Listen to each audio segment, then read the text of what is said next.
Welcome to another episode of Decade. Today we host Elie Habib, co-founder of Anghami. Thanks for being here, Elie. Thank you for having me, Chris and Steve. Thanks for having you, man. It's been a long time coming. You and me have been trying to connect.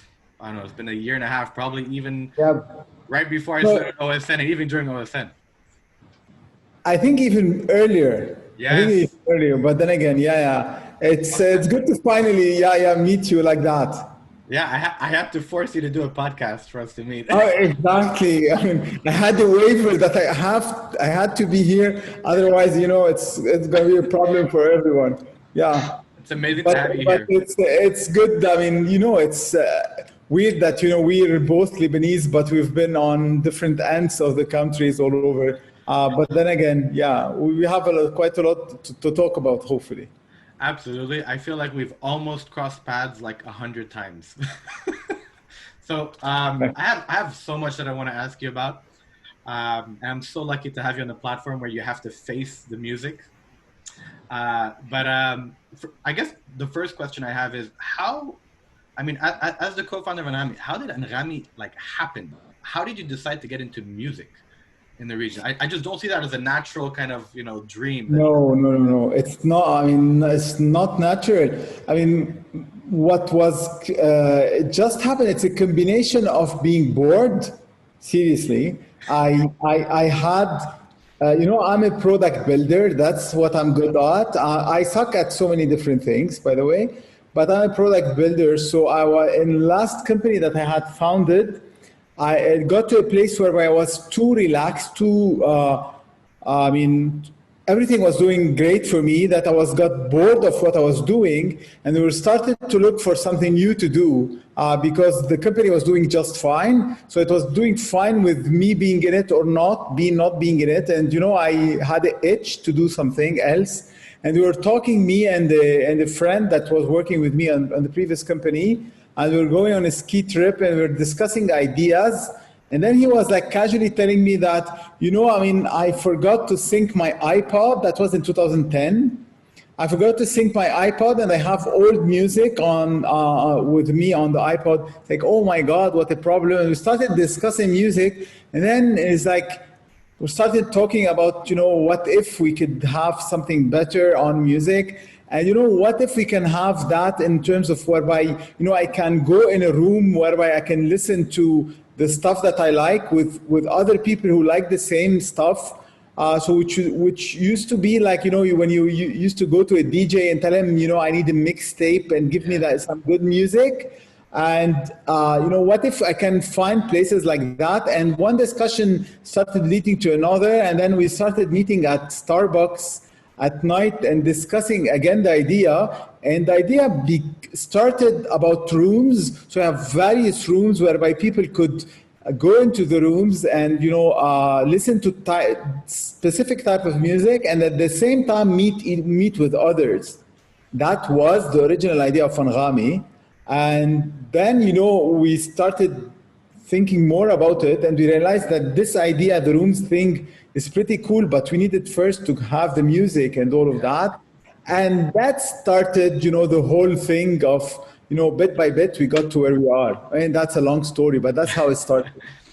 Cool. And I've kind of always admired your kind of attachment and commitment to Beirut or to Lebanon, right? I don't think I know any other brand that is so committed to, I guess, who they are culturally.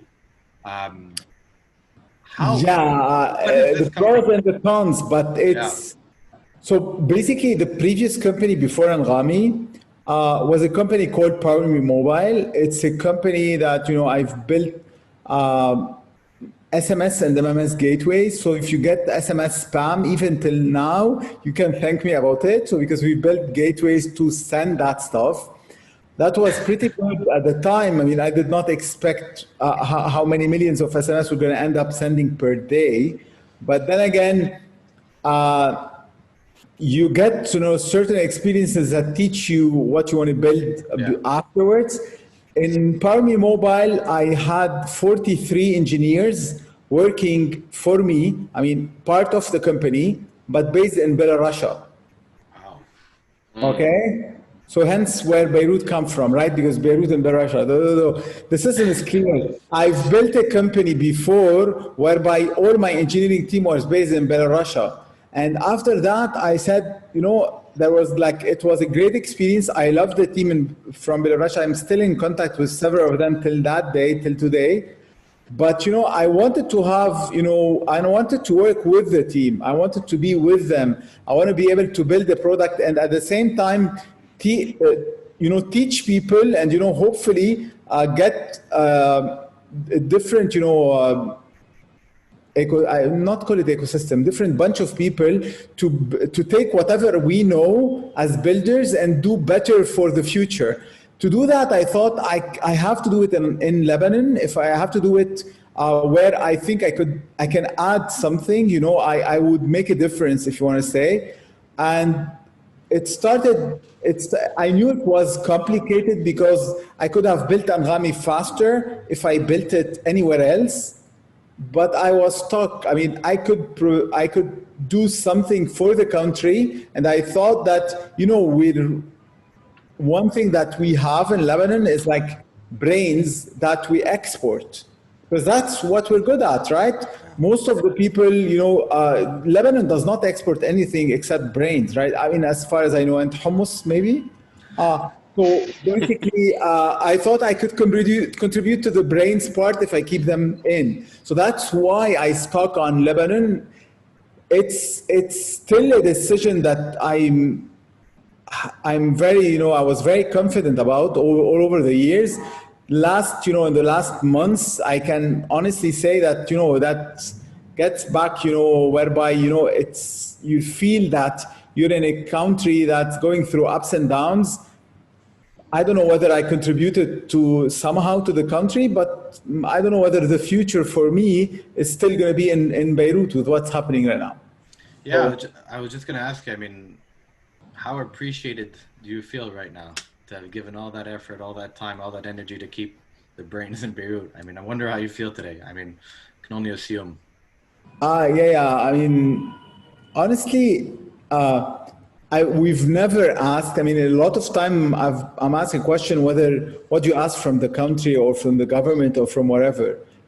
I've always asked for one particular thing. Please stay away from me. I need nothing from you, right? I mean, so honestly, for me, I'm rewarded when I work with my team. I'm rewarded when I look that, most of the team that started Anghami still with me till that day, till today. And over 90% of the people in Anghami have never had a job before Anghami. So we brought them from university and we've built that. We work with them because, they have brains and we directed them and we made them grow and we made them be better. And I'm pretty sure this team is going to build much more companies that are way better than what I've done. So that's the reward part for me. Obviously, I would have preferred that the country per se would validate, would be a better nest for all of us. But Lebanon is a bit toxic. It's like a lover that, where you're in love with, but he just like spurns you and then you go after, right? So I still love my country, but yeah, it's probably not the best place to build a business. Yeah, I mean, we had our first guest on Ducket, Mustafa Kandil, and he launched Swivel. I don't know how familiar you are with his company, but of course. He faced the same dilemma.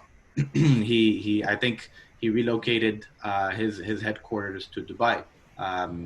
He left a big, I guess, product and engineering team in Egypt, but he also felt that unfortunately he needed to, plant a flag in Dubai for the stability and for the kind of structure and organization that he wanted to build, right?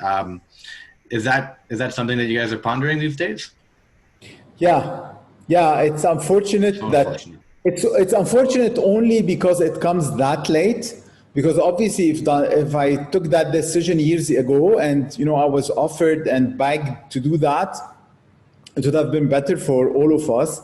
But there was good reasons for me to stay, but I think there are way less reasons to stay right now. And now I have a team that will follow me wherever we go. And most likely the future of Anghami as an HQ might not be in Beirut. Do you Do you see the situation? Go ahead. Sorry. I was going to say, do you see the situation improving at all in the near term or longer term, or is, from where you see Beirut at the moment as to where it is, do you not see it coming back from where it's at right now? No, I did not see it coming. But then again, as I said, it's like a lover. You love her, so you don't see whether she loves you or not. I mean, you're kind of blind to that stuff. So no, I did not see everything's coming. I don't think anybody would have predicted the magnitude of how things are in Beirut right now. So that's one. And then, yeah, I mean, I feel we've given a lot to the country, to the city, and to the people, and they've given us also a lot of love.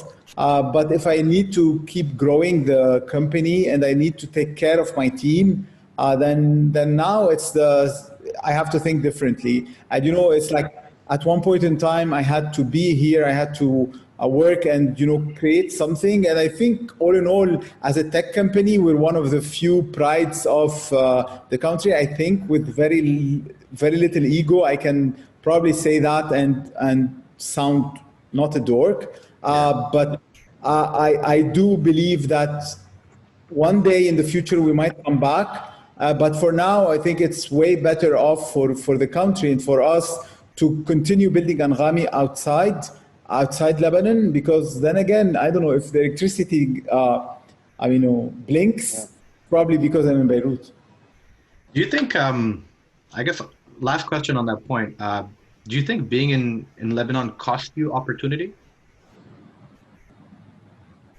I'm pretty sure it did. I'm not going to go there, but yeah, it did. But at the same time, I'm going to start, going much more on the good side that I like. I'm an optimist. I'm a builder. To be a builder, you just like to see what's the good part of everything, right? That's why I dig and I work with my team, because I see a potential and I try to grow it. So I think that we've also benefited a lot from Beirut. No, I mean, from the people, from the lack of opportunities that we have over here. Like when we started, internet was still, it's still bad in Lebanon. And so we had to create Anghami to make the app work on shitty internet.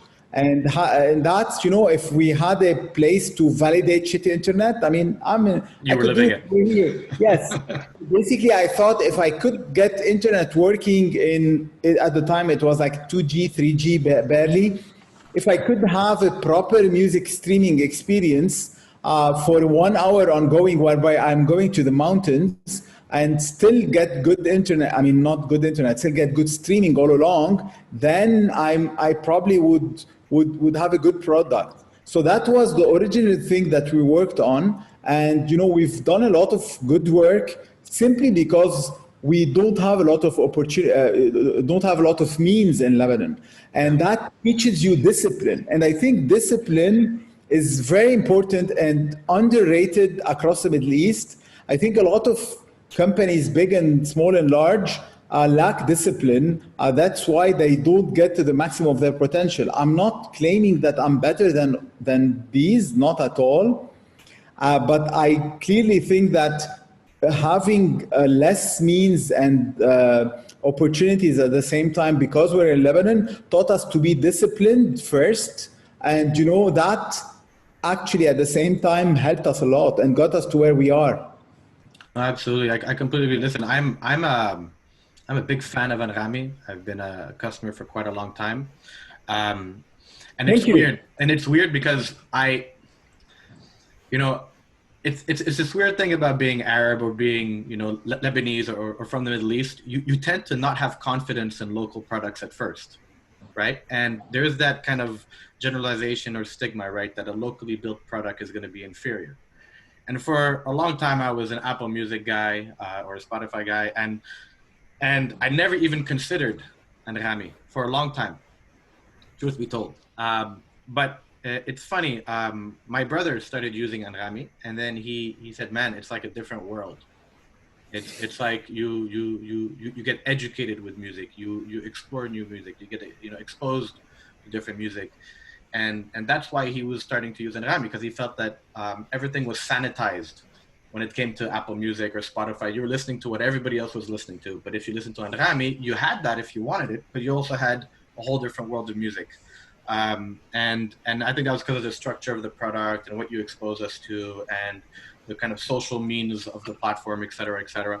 And so I started using it. My mind is completely blown away. Got back into Arabic music, got back into many different genres, still had, my international flavor that I had on Apple. But I guess the question that I would love to get to is why is the assumption that talent, innovation, or any inspiring brands come from, overseas and not locally, in your mind? Why are we so difficult on ourselves? Yeah, it's a great question, actually. See, it's because, as humans, I'm a tech guy, right? But I lately, over the many years in Anghami, I tend to focus much more on psychology, and less over time on the tech part of things.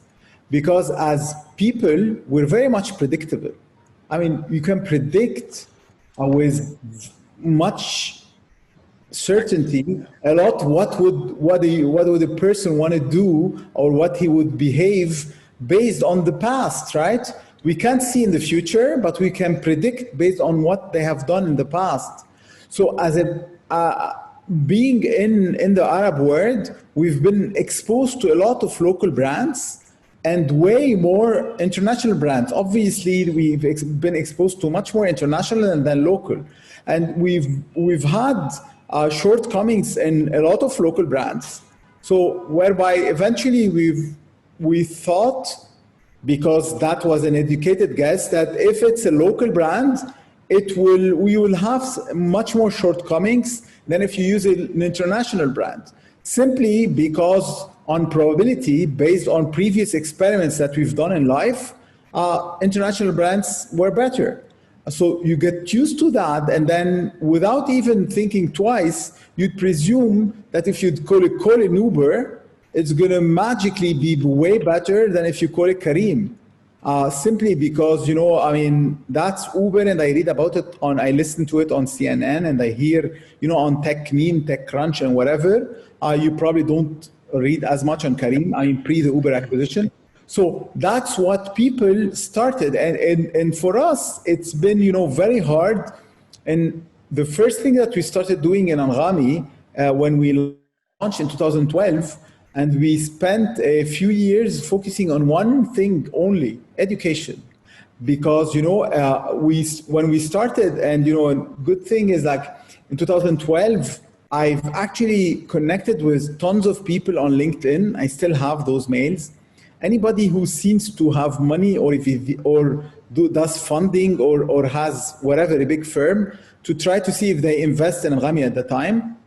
And everybody told me, no, why are you doing this company? There's Apple, and Apple is big in music, and they're gonna eat you alive. And at the time, in 2012, there was no iTunes in the Middle East. If you have a Canadian account, you'd probably have access to iTunes. But for the layman over here, 80-20 rule, 80% of the people, or even more, did not have iTunes, did not know what is Pandora, or what is Spotify, or what is whatever. So for them, they knew one thing only, which is piracy, right? And that trip of Eddie, my partner, when we were on skiing, he used to pirate stuff and put on his iPod, not because he's a pirate, but because he had no choice. Piracy was the de facto. So when we launched Anghami, the whole idea was that we're going to pirate the pirates.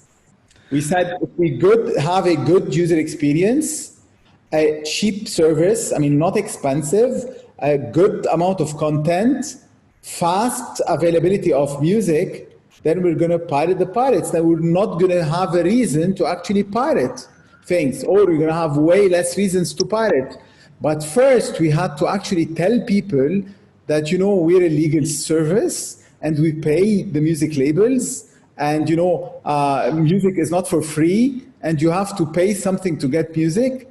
And I was like in 2012, and I had too many dreams, and I totally realized that people were not going to pay easily, not going to understand that we're actually paying music labels. So we spent several years educating. And one of the big problems we had, we convinced people to pay on the first month. They started the subscription, paid $5, downloaded, let's say, 500 songs. That I thought I had the job done, but then next month comes. And it's like they unsubscribe next month, and they see that they cannot access their downloads, and oh my God, the scam Anghami are ripping me off. I paid for music, and now that I can't access my music, I'm going to sue you. Oh my God! It's like first we had to teach them all of that, and then we had to teach them that you have to subscribe for something. But yeah, it was 2012. Nobody subscribes to anything. I convinced them to pay 1 month, convinced them to pay the next month, and then the next month after. And remember, it was 2012. There was no Netflix in the region, no subscription service in the region. So we had everything was against us. And then that local brand that want to tell people you have to pay months after months, and I was not giving them, virtual flowers or whatever, right? Something. So that was a lot of the times what kept us, educating people. And going back to your question, we were teaching people something that they didn't know existed, which is streaming. So that was pretty hard. And for them, they thought that Anghami as a service is providing us this thing, but they're ripping us off at the beginning. Yeah. It's only when Netflix came several years later and Apple Music came again several years later to the region that they started comparing us. Some were saying, oh, you're similar to Apple Music, but they're better than you on this thing. You're better on that thing. Oh, you like Netflix. It's same thing like Anghami. They're ripping us off and taking money months after months. So people started realizing, and some were actually giving us, stars saying, oh, you're doing a better job. Some are saying you're doing a worse job, whatever. But that was pretty great. One of the worst things we had is like it took that much time to the other competition, which is Spotify and Deezer, to come 4 years later, right? Obviously, it's weird that you hear me saying it's that Spotify coming that late was a problem for us, because we needed people to realize that, we're setting a trend, but that trend is available worldwide. It's not like that everybody reads about Spotify and whatever. They did not know about those services. Again, I'm talking about the 80-20 rule. Yeah. 80% of the people did not know. So once eventually Spotify came to the region, we had much more people saying, oh, I like your service because of XYZ, or I don't like your service, I prefer the other ones because of whatever, and we would learn from them. But at the beginning, we had nothing to be compared to. So it's like one flavor called Anghami. So whether you love it or not, you'd have only one flavor. Yeah. It's amazing how the human mind works, right? In terms of having to have a point of reference to then compare to. Just follow up question to that. So as someone like Spotify or Apple Music came into the region, did they see you guys, did people see you as the first movers in terms of, oh, these guys are like Anghami? Or was it the reverse, and then they compared you to the kind of the Western brands that were obviously brands that were more well known? Yeah, cool. You'd have both, right? You'd have both. We had a good following. Simply because we've built our brand for a while, and as we've repeated the same messaging. So we've gotten a lot of good people following us and loving the product till to date. And so thankfully, without the fans, we wouldn't be here. But, we've also had people who would say that we're ripping off that particular feature. Obviously, it's like all cars have, wheels. Nobody ripped the wheels out of any other car, right? I presume. So we've built on top of others, and I presume that anybody who's going to do some better product is going to build on top of other products too. So yeah, I mean, guilty. We've all tried to use certain features which are the same, but simply we've built on top of each other. I mean, we did not exactly rip off anybody.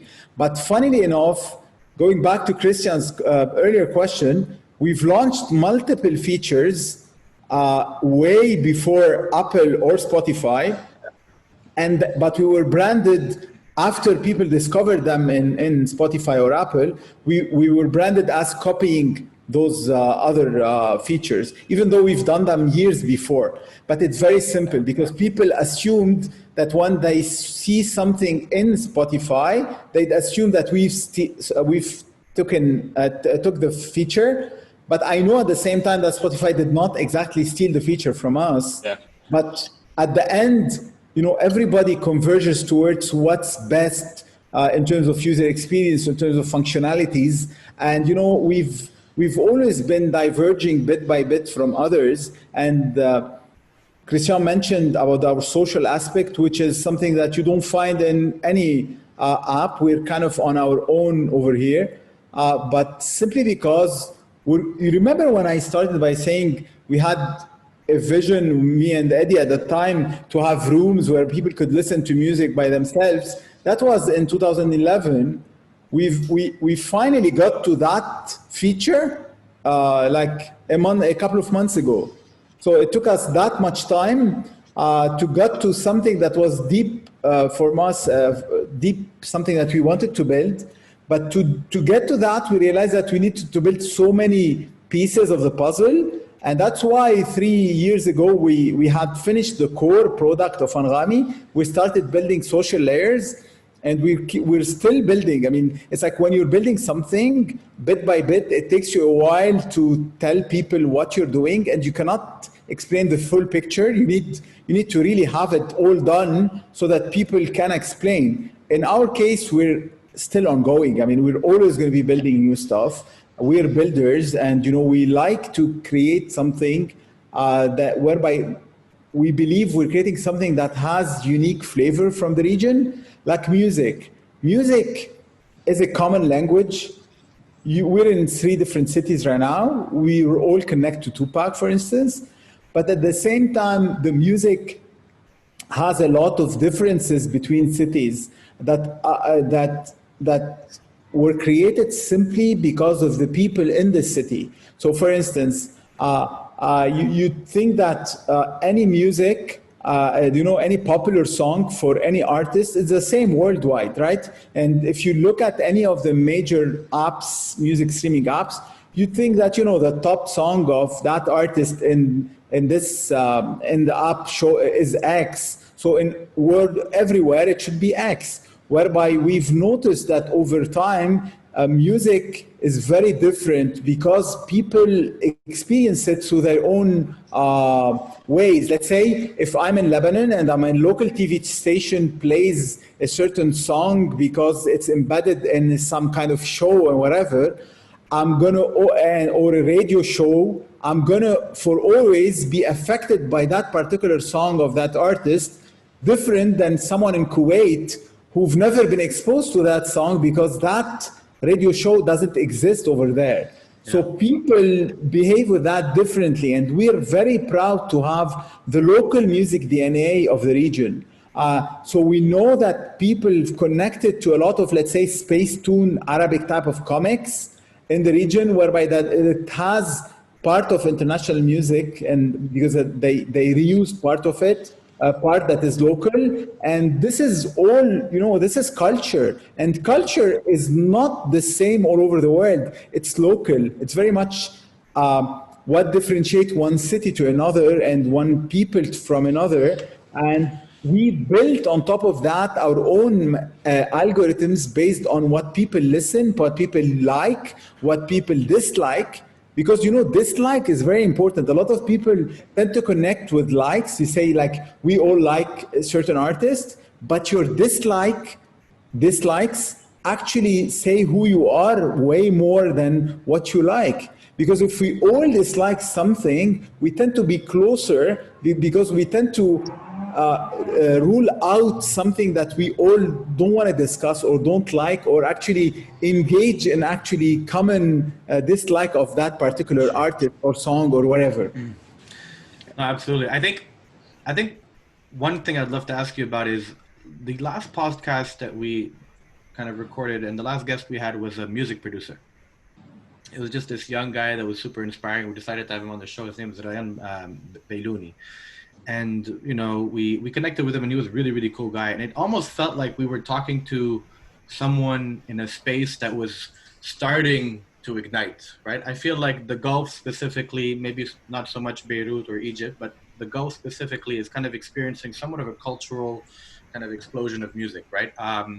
You know, with the kind of society opening up, with culture, music, and art kind of now having a growing space in Saudi Arabia specifically, it kind of feels like there's this emergence of expression of feelings and emotion through music and film, etc., more than there was maybe the last, let's say, 10, 15 years. It almost feels like Anghami also has a platform, and I'm going to pick this carefully, but also a responsibility to kind of, you know, take all of that, curate it, and kind of expose it to the region, or else I don't know where else they would go, right? Like if you're a creator in the Middle East, especially of music, I don't see how you can get access or exposure to any of these Western guys to spread your music, or even their care to highlight your talent. And I feel like Anghami is the only kind of person that works in that space who might have kind of a more community-focused approach. And on that point, what I'd love to ask you is, why is it that Arabic brands only feel, or Arabic-born brands or Middle Eastern-born brands, why is it that we always feel that we can only serve Middle Easterners? Why can't we export our culture, our art? Why can't we, you know, serve Africa, serve Europe, serve the Far East, serve the West? Why is it that, you know, 9 out of 10 Middle Eastern brands say, I'm going to be Middle Eastern and I'm only going to serve Middle Eastern? Why is it that we can't build global brands? Yeah, I mean, you spoke about a few things. I'll start from the easiest one to answer, which is the culture and the self-expression. And you know, we've been tracking a lot of the change over the past few years, and there's a genre called, we call it Arabic hip hop, that's booming tremendously on Anghami. Yeah. And not just on Anghami, but specifically on Anghami originally, because we've been tracing it for a while, and we've been seeing growth on it months on months. And we've written a blog, like actually a few weeks ago only on it. So Arabic hip hop has been growing, and especially in North Africa. Originally it started in Gulf, as you said, but now it's growing exception in North Africa. In places like Algeria, Morocco, Egypt, we were seeing tremendous growth on Arabic hip hop. And that is whereby people, young, you know, all new people are trying to create a different type of music, which is inspired by hip hop. That's why we still put it as hip hop. If you listen to the music without the words, you'd think it's international hip hop, but the words are a bit different and the tunes in Arabic are different. But I think there's a lot of the Arabic hip hop songs, music, that can actually go across borders and will, you know, Algeria right now is really trending in terms of hip hop, because they have a lot of self-expression that they want to put out. And music, you know, has always been that place whereby you express a lot of the deep rooted stuff inside of you. So, I mean, I want to really put back, you know, I foresee Arabic hip hop growing, and I hope that with Arabic hip hop, we're going to get our own Lambada moment, because there's a lot that is, you know, coming out, and with that much creativity, I hope we can do something good at that stage. I think it's a validation, Elie, to interrupt you. Sorry, there is a validation. I mean, last week Drake launched a song that has Arabic in it. Yeah, Right? yeah. I mean, he completely massacred the language, but he really screwed up the Arabic. But I think the validation is there, right? So if Drake can do it internationally, I think anybody here can do it too. Yeah, exactly. But if Drake thought that he's actually, using a few Arabic words would mean a lot to the people who like him, right? I mean, because he has a good following. Remember, he's he's in Canada, so he has quite a lot of Lebanese connections actually over there. Yeah. So I don't know why they did not teach him to properly pronounce, but that's a different thing. But in terms of, I really hopeful that we can have something in terms of Arabic going bigger this year, and we're working on something around music on Arabic. But in terms of the brands, it's simply,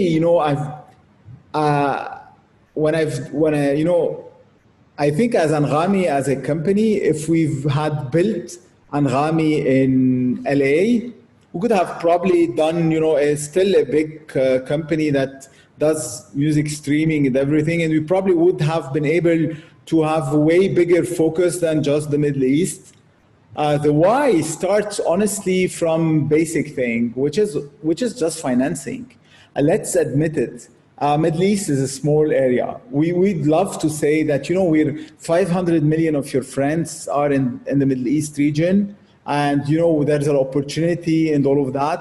But at the end, when you look how come a lot of the products that launch worldwide tend to launch in the Middle East after they've launched in almost everywhere else?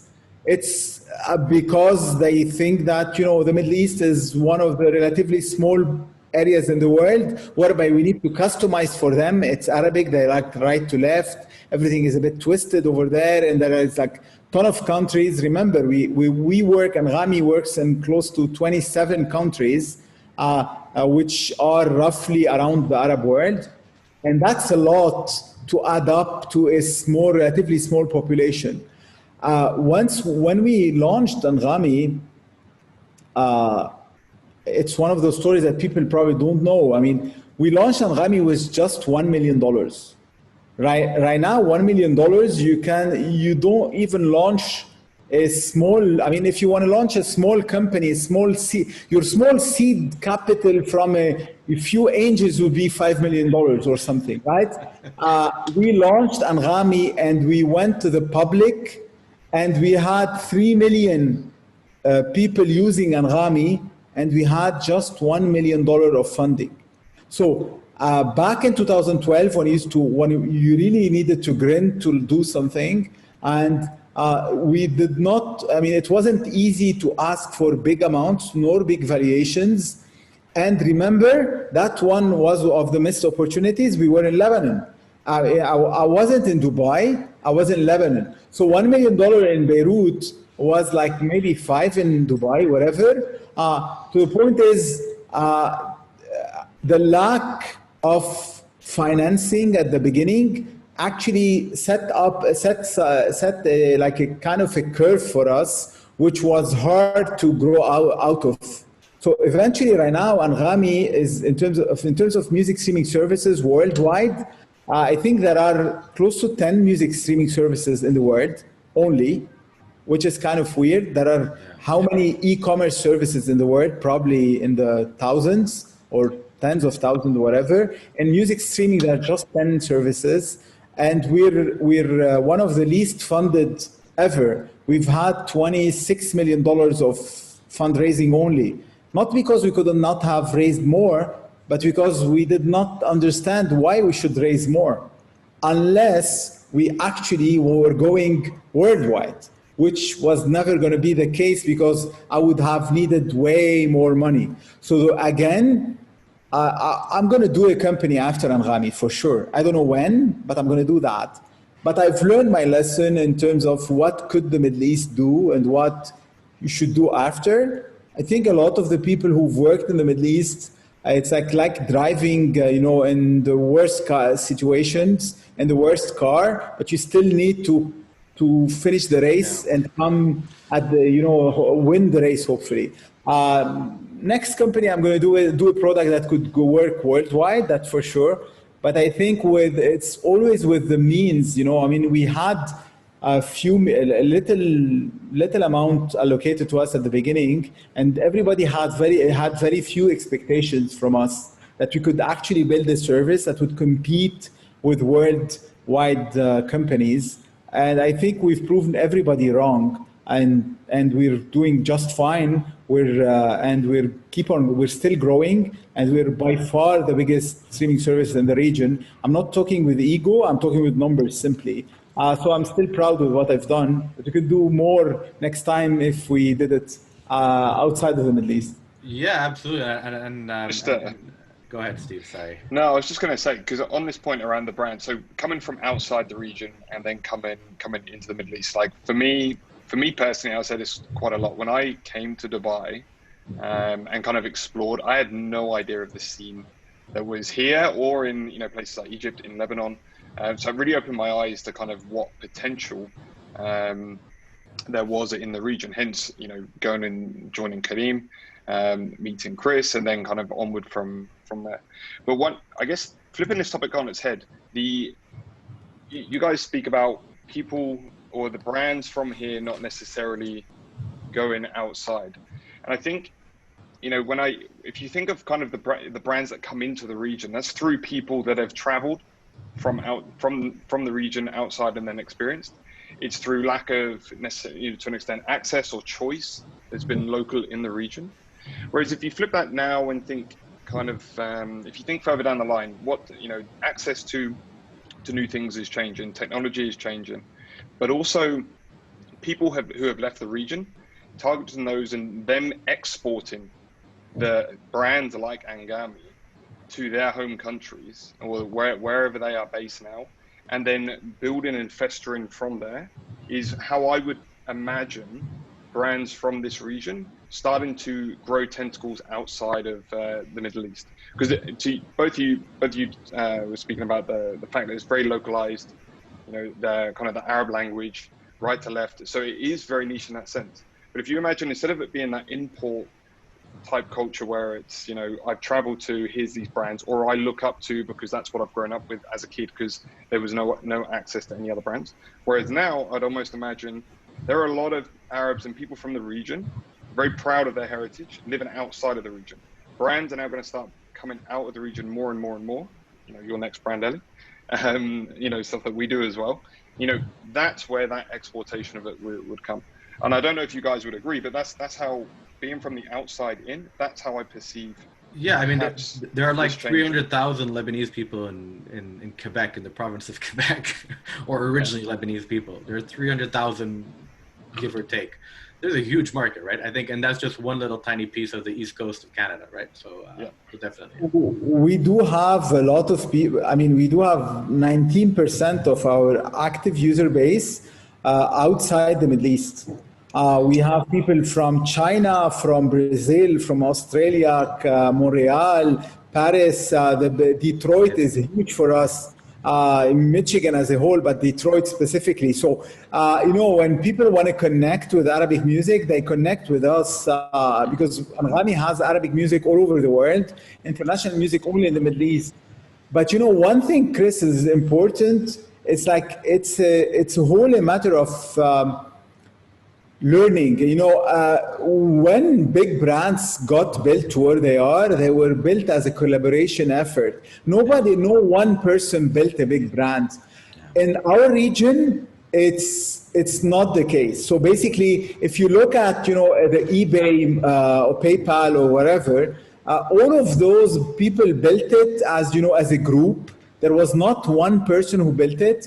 A group of individuals worked together and built it, and eventually they called that the Silicon Valley mindset and whatever. It's because you have a lot of people who would work together, who would connect with other companies. People from PayPal were working with people from Yahoo at the time, and people from eBay, and people from all those brands at the time that were really iconic. But all of those were sharing knowledge together. Sharing knowledge allows all of the brands to grow, all of the companies, the tech that became giant, to work together to really share lessons and knowledge and talent and all of that, whereby you'd see that Facebook was recruiting people from Google and from Apple and vice versa and all of that. That was Silicon Valley 1.0, right? That was like the pre-2000. In the Middle East, this is it. This is where we're living right now. Now, whereby we have people from all over startups that became bigger and bigger, that learned how to build a brand, how to build a company, how to scale a tech company, how to nurture people, whereby you have your team not from a corporate environment, whereby you empower your team to come up with ideas to grow in and out. And that we had to do it ourselves. We're not in Silicon Valley, but we don't have a Silicon Valley mindset. We don't share much, Chris. So basically people don't share their highs and their lows. You don't see people saying that, I had a huge problem and this is how I solved it. And maybe if I can give you hints so you can solve your own problems by yourself later on. You don't see people sharing their failures. You see people talking about ego, talking about how big, but I actually tell my team, when we want to work, you're going to take your ego, you're going to dig a hole, you're going to put your ego down there, you're going to put it, dance on top of it, and then you're going to start your work, because work cannot start when there's ego. But that's how we're going to build. We're going to build tomorrow because we've learned out of yesterday's failings. I could not agree with you more, man. It's actually crazy. On a personal note, I actually feel that it's a strange feeling, and especially in the Gulf. I don't know if you feel it, but I guess you feel it after what you said. I feel it. I feel like the more success you have, the less the less friends you have. It almost feels like the more success you have in the Middle East, the less support you have, right? It's almost like, the more you accomplish, the less people want to help you. You know what I mean? So it's a strange place to be in. But I wanted to ask you, you're talking a lot about kind of like your future ambitions, the next company. What's the game plan for Anghami? Because according to my news feed and according to the rumors, you're looking at maybe selling to OSN, and I have an opinion about that. And then maybe raising some money, at a big valuation. What's the exit? What's the plan, man? See, I've always been asked, you want to sell to, you're building Anghami to sell it to what company? It's like one of the weirdest questions ever. It's like, I don't have a daughter, but just take that as an example. When you if you have a daughter, you're going to raise her, knowing that at one point in the future, she's going to get married and she's going to go away. Yeah, that is in the back of your head. You know that fact. But you're not raising her, spending on her, teaching her, putting, the right and the wrong in her, just for her to get married. You're raising her because you want her to get to the maximum of her potential. You don't want her to be Mrs. X. You want her to be Dr. X. Right? Sure. You want her to have a PhD. You don't want her to be who's going to get married to. So don't ask me who am I going to sell to. I'm making Anghami because I want to make Anghami a big company, because I want people to be proud to say, I worked in Anghami and I've been to Anghami and I use Anghami. All right. That's what Let me rephrase the question. Rephrase the question. When I was at Karim, yes, we were super adamant, and it was in our kind of mission and our reason to exist, that we were going to create a unicorn, but not only that, we were going to be one of those companies that goes public, right? It was going to be the local success story, that we were going to be listed and we were going to be a unicorn. We were going to prove that all these things were possible. Exactly. And don't get me wrong, no one's complaining about the sale, especially not me. But at the end of the day, I just want to understand how you see the future, because selling your company to another company is marrying off, your daughter per se, and I have a daughter, so I have a big problem with what you're saying. I'm like, oh fuck no. But that sounds a bit like what selling your company sounds like. It sounds like you're giving away the ownership and kind of the future or vision of that organization or that entity to somebody else. Whereas going public sounds like you're setting it free to be who it wants to be, because it doesn't have kind of somebody else at the driving wheel. It has its own self to account for its own choices. Yes. So if you were to choose on go public or sell, I guess that's my first question. Which one would you go for? Because one is, like you said, Dr. Anghami. The other one is now you're owned by somebody else, right?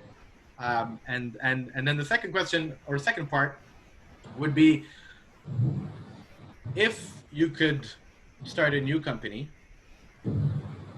what would be the ambition this time around?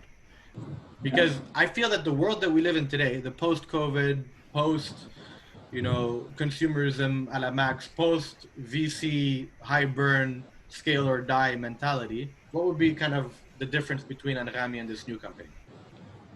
Yeah, cool.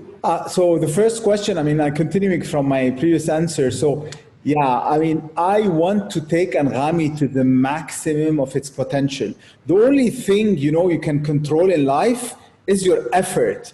And it's the effort that we combine that Anghami, all the people, all the employees, or everybody who's worked ever that this company is put into it, it's put part of his soul, his effort into it.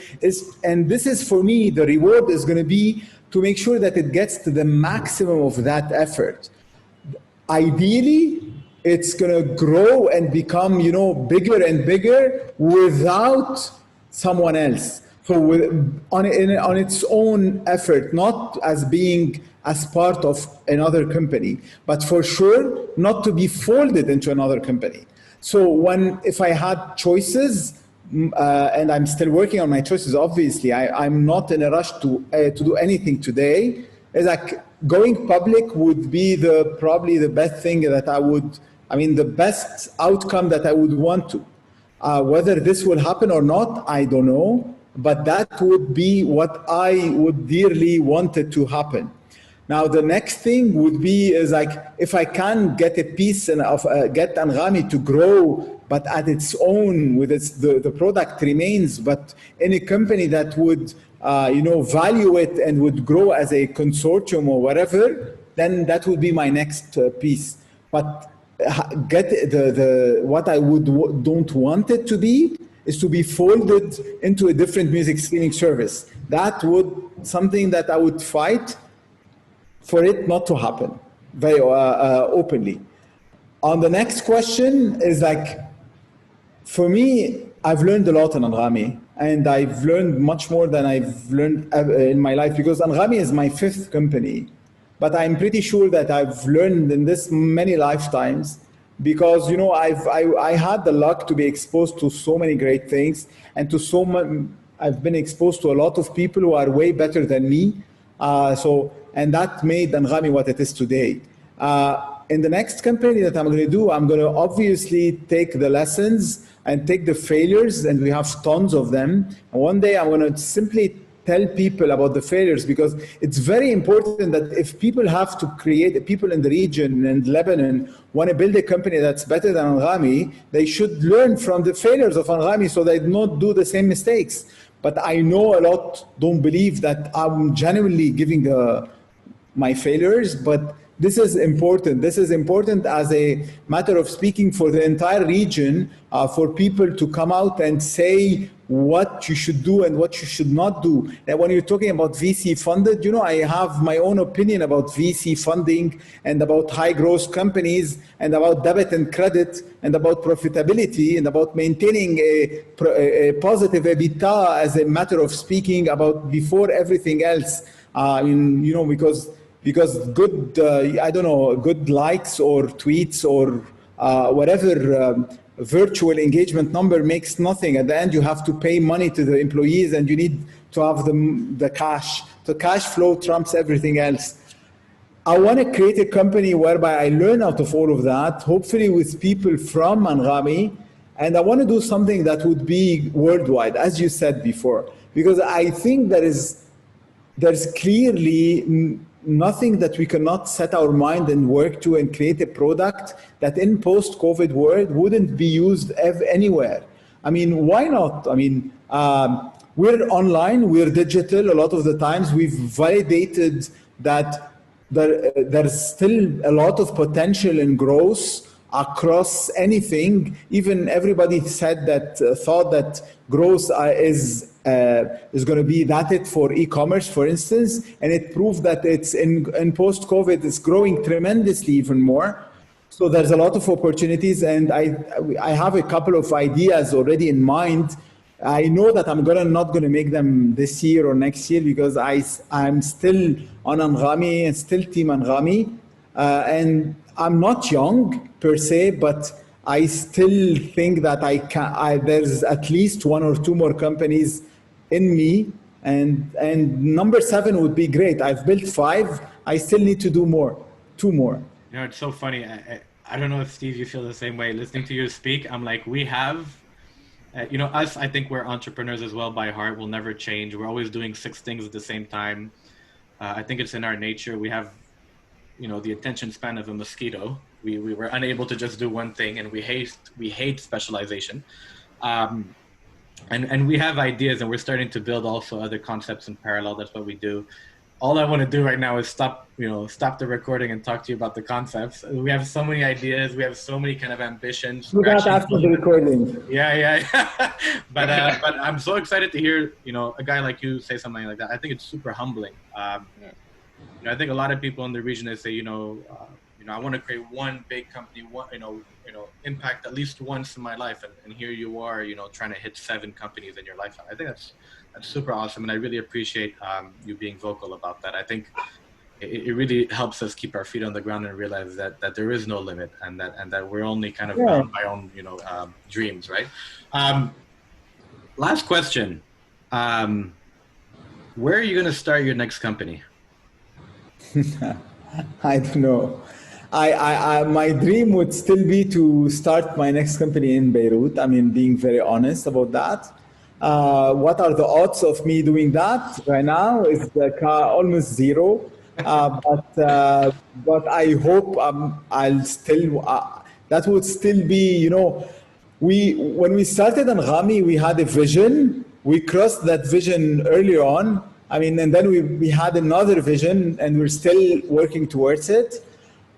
In my next company, I'm still entitled to dream. I still entitled to never stop learning, and I'm gonna still want to learn new tricks, new things.